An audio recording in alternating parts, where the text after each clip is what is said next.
Usually, when Oklahoma and Texas duke it out in the Red River Shootout, there are national implications on the line. However, this Saturday, both teams come into this game unranked for the first time since 1998, and the Big 12's most important matchup is taking place in Lawrence, Kansas, where the undefeated Jayhawks host number 17 TCU.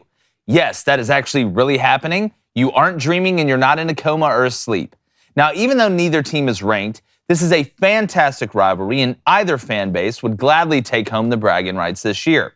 Now, we're going to break this game down from every aspect a little bit later and tomorrow. That isn't what I'm here to talk about right now. Today, I want to forewarn Texas and Oklahoma fans about what they will face when they join the college football superpower that is the SEC. Now, both of these teams have bright futures regardless of what the knee-jerk reactionists or Monday morning shock jocks want to tell you. But don't expect immediate success right when you enter the conference. The common misconception out there is that the SEC is top-heavy, and it's really only about getting past Bama and Georgia. If it were only that easy. The truth is, the hardest part about being in the SEC is the gauntlet you have to go through week in and week out outside of Vanderbilt, even though Clark Lee has done a pretty good job so far, and don't be surprised if Vandy becomes sneaky at some point. Now, before you exhale deeply in disagreement, remember this. Oklahoma and Texas are struggling somewhat with mediocre Big 12 teams already. And that isn't to say the Big 12 isn't a good conference. You could actually make the case they may be the second best conference this year, but you're going to play in more hostile environments against more NFL players weekly in the SEC. You don't believe me? Let's just look at the draft. The SEC has led the NFL draft in the amount of players taken for 16 straight years. Since 2010, the SEC has doubled the amount of first-round draft picks than the second closest conference. They've doubled it. 7 different teams had a player drafted in the first round in 2022.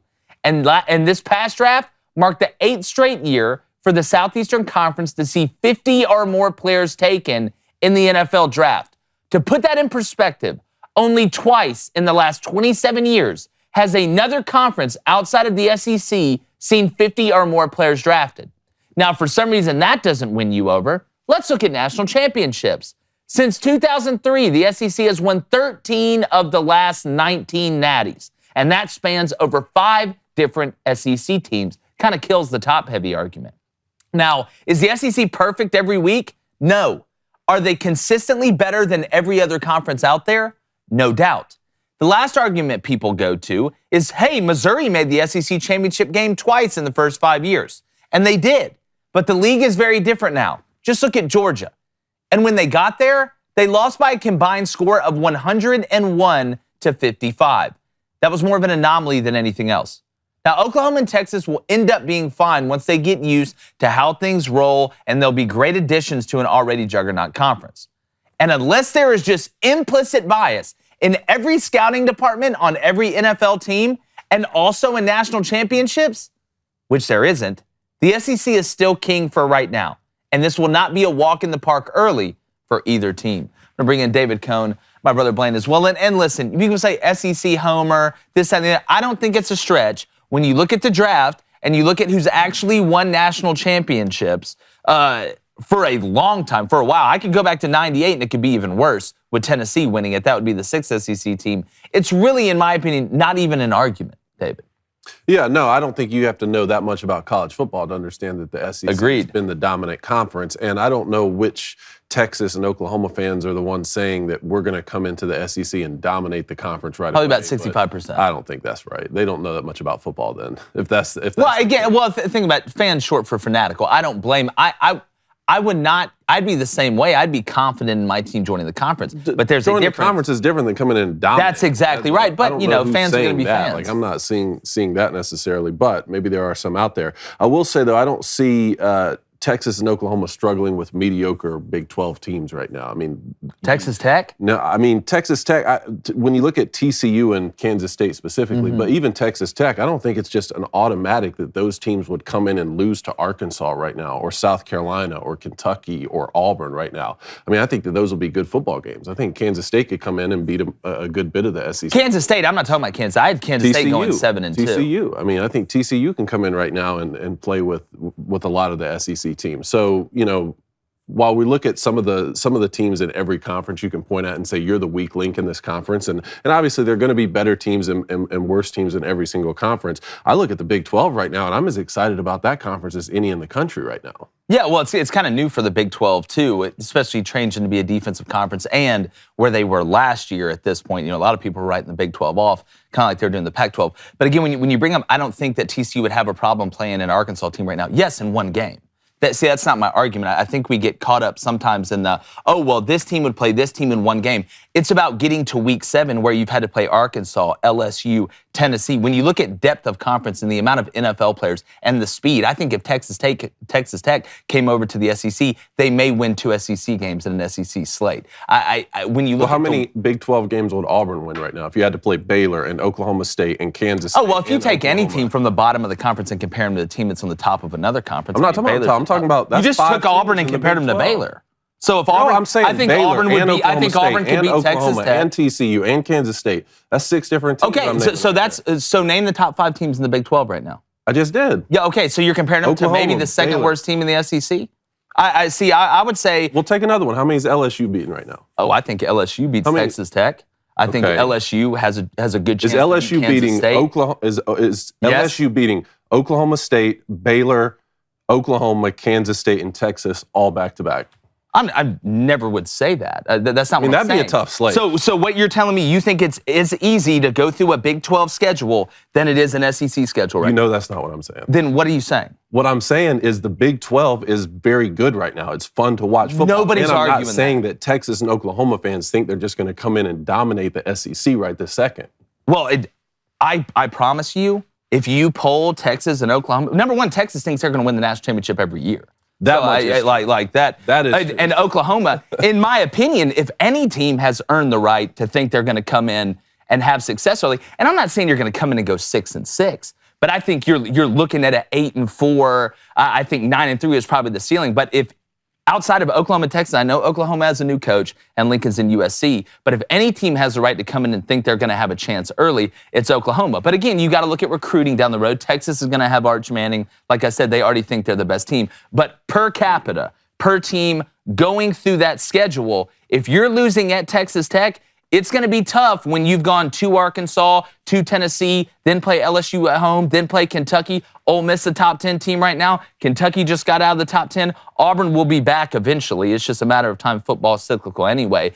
But you see in it, and it was more maybe when it was announced than right now, just because we're in the meat of this season and it's kind of pushed to the back. But in general, I think the confidence level from Texas and Oklahoma fans is probably pretty high going to the SEC. And I get more upset at the common misconception of, it's Alabama and Georgia and everybody else. That's really more of the argument. It's not just the Big 12. I think it's everywhere. Maybe Texas A&M joining the conference has led to this, because Texas A&M was one of those rivals for not only Texas, but Oklahoma too, and maybe Texas A&M joining the conference is sort of, I think Oklahoma and Texas have kind of looked over and said, well, they got Jimbo Fisher. They have all this money. They joined the SEC. They're getting top 5 recruiting classes. Like, maybe we can come in and do better than what Texas A&M and Missouri, because those teams were from, geographically the same location when they came into the SEC. Maybe that's what they're seeing a little bit more than, you don't want to go play in the swamp and go play in Tuscaloosa and go play on the plains back to back to back to back, Yeah, no, it's going to be interesting to watch. I just feel like obviously the stretches in the SEC are going to be somewhat tougher than the stretches in the Big 12, but right now the stretches in the Big 12 are pretty tough. I mean, I just look at that Texas Tech team, and Texas Tech to me is a very underrated football team. And if you've watched them play 4 quarters of the game, one of their quarterbacks phenomenal. Their defense is somewhat okay. I mean, they just got off a 4-game straight. They played actually 5-game. They played ranked opponent Houston, and I know Houston was a huge letdown this year, but they played them week 2, won by 3. You went to NC State and lost. All right, by 10. Then you played Texas at home and won. Then you went to Kansas State and lost. And this week you're going to Oklahoma State. So I feel like Texas Tech right now, you walk out of this thing 4-2, you're feeling great about a lot of things. You're facing 6 ranked opponents in a row. But I think the second conference, the deepest conference, has to be the Big 12. Obviously, if you look at the SEC right now, it's deeper. But I feel like Auburn this year, it's kind of different to talk about Auburn. We haven't seen Auburn this bad in a long time. Yeah. Usually Auburn's somewhat in the middle of this conference. I mean, unless you go back to, what was it, 2000 and whenever they won 3 games. I mean, 2012 when they won 3 games. So you usually don't see that. But the bottom of the SEC, I mean, Vanderbilt's getting better, right? Then we go look at Missouri. Hell, Missouri just almost beat Georgia at home. So it's not like you're going to walk in. There's a couple teams in the Big 12 right now. West Virginia doesn't look good at all. I mean, but the biggest Iowa State doesn't look good at all. Hell, Oklahoma without Dylan Gabriel is not the same team, and it's not even close. But I still think if there's one team out of these 2 teams, I still think Texas right now could come in the SEC and compete with Quinn at quarterback. All right, the defense can be somewhat a bend, but don't break defense in the SEC. With Bijan Robinson, one of the best running backs in the nation. He's going to be gone. Okay, yeah, true. But I'm saying right now. So I said if they were to come in there right now, Texas could compete. And I think their ceiling would be maybe a 9-3, 10-2 year. But, I mean, we watched them at home. I know it's a one-off, but we watched them at home with a fully healthy Alabama team. And they lost by, 1? So but I still think they have the depth with Sark and Arch Manning coming in a couple years. We'll be more ready to compete more than Oklahoma, because I still think Oklahoma's biggest downfall right now is defense, especially athletes on that defense. You want to talk about week in and week out. You're not going to survive unless you have depth and somewhat athletic guys on defense, and Oklahoma doesn't have it. I want to be careful when we look at that Alabama-Texas game and use that as a barometer for a couple reasons. I know you said they're healthy, but you're down Tyler Harrell, who's your deep threat you were counting on from Louisville. JoJo Earl was out, who's your most experienced receiver. And you played probably one of the worst games of the Nick Saban era. It was the most penalized game Alabama has ever had under Saban, and that was before the fourth quarter started. You went on the road, and you still won that game. You played one of your worst games, and you still won that game at the end. So I think we got to be careful there. When you say compete, I'm not saying that they won't compete. I'm not saying they're going to come in and be a doormat and go, 3-9. Or something, or something absolutely nuts, or 4-8, something like that. What I'm saying is, do not expect Oklahoma or Texas to play in an SEC championship game for at least the first 3 years. That's really my whole point. Because I don't think, again, the team that, and I'm with you, with Texas, the way they recruit, but Texas has been recruiting really well. They're going to be fine under Sark. Oklahoma will always recruit well. I think the people that are freaking out about Venables early need to give him a chance, because you brought it up and we've talked about it. The team speed at linebacker and in the secondary for Oklahoma. And I could say the same thing right now about Arkansas. When you look at the attrition they've had, now Catalan's out, Slusher's been in and out a little bit. They basically had me at safety against Alabama. That's why they got out of man really early, because Bam was just running by him on verticals and corners. And that's something Arkansas's got to fix. But it's going to be really fun to watch, and they're going to be great additions. And I believe 2 of the national championships that wasn't won by the SEC out of the 13 or 19 was won by Texas and Oklahoma. So you're adding 2 more teams. So really, after this year, you can say, 15 out of 19, or whenever they add 15 out of 20, something like that? Well, you can't take credit for the championships that... I'm talking about going forward. Like moving forward, you're adding 2 teams that have won a national championship already to the conference. So whenever we move to the super conferences that are going to fight the Klingons for interstellar domination, that's just going to be 2 more that go in the SEC. But I don't think we're gonna see moving in the SEC for a while. Well, yeah, I know we're not going to use this Texas game as a barometer, and I know Alabama made a lot of mistakes. They're missing guys, but Texas was also missing their starting quarterback. And still, at the end of the day, only lost by 1. Well, Alabama's going to get everyone's best shot, too. Yeah. That's the thing with the Alabama game. Everyone's going to get up for Alabama. I'm more interested to see, right now, I'd be interested to see what Texas and Oklahoma are doing against those teams that I listed. I want to see Kentucky go on the road, and how would they play them? How would a team like Ole Miss go play them Tennessee and Oklahoma. Tennessee, like that, or even like a Florida team. Not the top of the barrel, but not the bottom either. Some of those mid-tier teams against what we're talking about in the Big 12, because when you've seen Oklahoma State and Baylor come on strong, and even Kansas State, what they're doing right now, I'd love to see those mid-tier matchups between the conferences, like right this second. Not a one-off bowl game where we have some people opting out, but in the middle of the season.